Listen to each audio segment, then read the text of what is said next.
Hi guys, this is Sam from Fluid Social. I'm talking to you from the Beach House Hostel in Rio de Janeiro, Ipanema. And today what I'm going to talk about is the 3 best books to bring with you traveling anywhere in the world. Now this was a question that I got asked by an old client of mine. He said, what are the 3 books that you would bring everywhere with you when you're traveling? What he was looking for was some more specifically social and dating related books. But what I was able to tell him was that actually it's not always the best idea, even if you are going and part of the reason why you want to travel is to go and learn about the culture, meet other people, maybe date some of the local women. I still don't think it's the best idea to pick up a book that's solely related to dating and even social skills.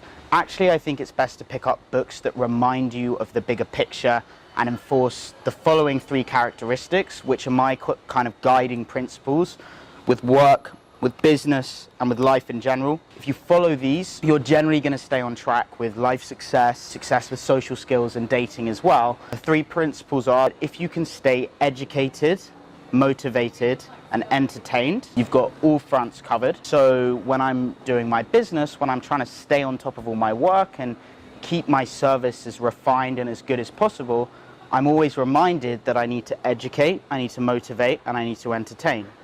And when I'm a little bit lost with the direction I should be going, or I'm thinking about bigger issues, I always remember, am I educated at the moment? Am I following a path of wisdom and knowledge? Am I motivated to succeed? Have I got a big goal there that I'm reaching towards and I'm looking to attain? And am I entertained? Am I giving myself time and space and freedom to have fun and enjoy myself? And so the 3 books that I'm going to talk about today are based around these 3 principles, and each one entails a little bit of one of those 3 aspects, but each one is also has one of those characteristics. So the first book that I would bring is this one. This is a Portuguese version of The Alchemist by Paulo Coelho. The reason why I love this book is because it's about letting go, it's about relaxing and remembering that even when you're going through a troubled time, even when things are a little bit difficult, that usually means that there's something good around the next corner, there's something good coming to you if you just wait and be patient with it. So it's a really, really good book to keep you kind of motivated, to keep you going, and to remind you of kind of the magic and the mystery and everything that's exciting in your life, the bigger picture, and it's just a really enjoyable read. It's beautifully written. My version in Portuguese, because I'm trying to learn the language better as well, so I get a little bit of the Portuguese language knowledge as well as getting the same effect from the book itself. The second book is this one. This book is called The Universe in Your Hands, A Journey Through Space, Time and Beyond. Sounds very mysterious, but it's basically a book on quantum physics. And I understand that probably not all of you are going to be interested in quantum mechanics and quantum physics, the nature of reality, space-time and all of this, but I highly recommend this book. The author's called Christoph Galfard, but he does an incredible job of painting pictures in your mind of what space looks like, the scale of the thing, and it helps to remind you that whatever problems you're going through right now, there's so many bigger things out there, and the scale of the book reminds you that it really doesn't matter. It's a good one to enforce that stoic mentality of changing the things you can change, ignoring the things you can't change, and having the wisdom to know the difference between the 2. I'm paraphrasing the quote by Marcus Aurelius. It's the same idea. So it's a really great book. It's a very entertaining read. It's very poetic again in the language it uses. It's good for your creativity. It gets you thinking and imagining things, and it's incredibly educational. You learn in the most simple possible scientific terms how space and time correlate, the scale of the universe, and some possible potential outcomes of what is actually out there in terms of multiverses and what's beyond our current universe, right to the dawn of the Big Bang. So it's an incredible book. And the third book is Antifragile. Now this is an incredible book. It's by far the hardest read of the 3. The Alchemist is very easy beach reading. The Universe in Your Hands is good sort of nighttime reading before you go to bed, or to kind of detach you from the problems that you're having in life and things like that. Antifragile is the one that's going to give you strength and courage. It's about the philosophy of antifragility. So for example, when we think of the word fragile, if I were to ask you what is the antonym of fragile, the opposite word, you would probably say strong, sturdy, or robust. But actually, the idea of the author, Nassim Nicholas Taleb, is that if fragile is here, robust is here, then anti-fragile is here. Meaning that if you drop a glass, the glass smashes into 1,000 pieces because it's fragile. If you drop a wooden block, the wooden block stays the same because it's robust. But if you drop something anti-fragile, it actually grows from having been dropped. So it is the exact reverse of what is fragile.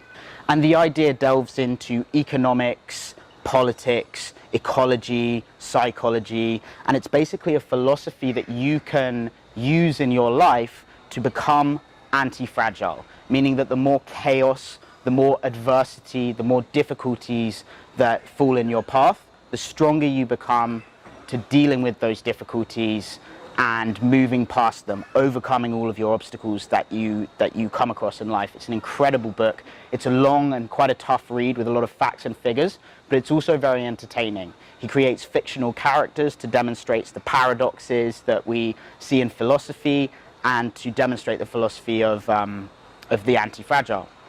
So those are my 3 books.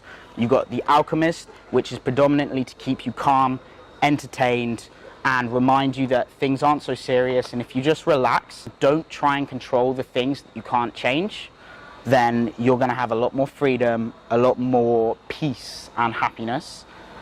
The universe in your hands, to remind you that the world is bigger than you. It's to keep you motivated, to remind you that there's beautiful and interesting things out there. And it kind of ties in with The Alchemist as well, in terms of reminding you that things aren't so serious and you don't have to worry so much all the time. And the third one, Antifragile, which is more that warrior mindset. When you're looking for that drive and that motivation, I don't turn to self-help books. I'm not interested in hearing some 1,000-year-old rehashed ideas. I like to read new ideas. I like to hear new philosophies that are not just intended to make you feel powerful, but are actually knowledge-based and information-based and somewhat scientific at least. So one thing that I learned in the book Antifragile that the author actually talks about is if you are reading books, don't read one at a time. It's actually better to mix it up and juggle maybe 3 books at a time. Because what this does is it creates complex intelligence in your mind. It lays the foundation for you to interlink the ideas and the lessons that you're learning in each book and find new kind of entangled lessons within them. And it's a really incredible thing that I've been doing with reading for the last 4 years, is I never read one book at a time. I often read 2 very different books concurrently in order to find creative lessons that weren't necessarily obvious if you were just reading one or the other. So those are the 3 books. I hope this helps you. There are 2 bonus books that I want to briefly discuss, and it's because they are 2 of my favorite books of all time. And if you are looking for another book, maybe you've read one of these, I would throw in one of these bonus books because they're amazing reads as well. And the first one is a book called Pimp by a chap called Robert Beck. And Robert Beck was actually a pimp in the 1950s, 60s, around that time in America. And the book details a sort of autobiography of his life. I imagine slightly glamorized and slightly changed to keep the audience entertained.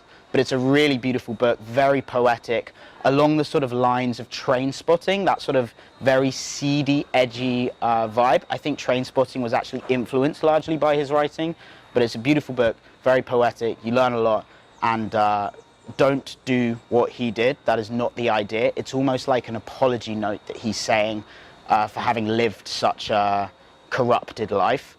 But you learn a lot about psychology, a lot about the effect that parents and caregivers have on young children. It's a beautiful book. And the second runner-up is Surely You're Joking, Mr. Feynman. Now, if you guys don't know who Richard Feynman is, then I wouldn't look at his Wikipedia page. I wouldn't try and find any information on him. I would go ahead and buy Surely You're Joking, Mr. Feynman, which is a detailed conversation that he had a year or 2 before his death, where he's talking to a copywriter and they're transcribing all of his stories throughout his physics career. He was a Nobel Prize winning physicist that worked on the atomic bomb, during World War II. But he was just an incredible mind, a very intelligent character, very charismatic, great musician, just an incredible man, and one of my greatest mentors as well. Even though I obviously never met the man, he's someone that I look to his work, his videos and his interviews. Whenever I'm feeling a little bit confused or like I've lost track, I always turn to Feynman because he has such an amazing way of framing the world around him. So that is the second runner-up, and that is an incredible book. So if you're not interested in quantum physics or Paulo Coelho or Antifragile, the philosophy of the Antifragile, then sub in one of those two bonus books, because they are my two favorite books of all time, I think, those two. But the other ones are really, really good books for traveling, to keep you centered, keep you grounded, keep everything on the straight and narrow.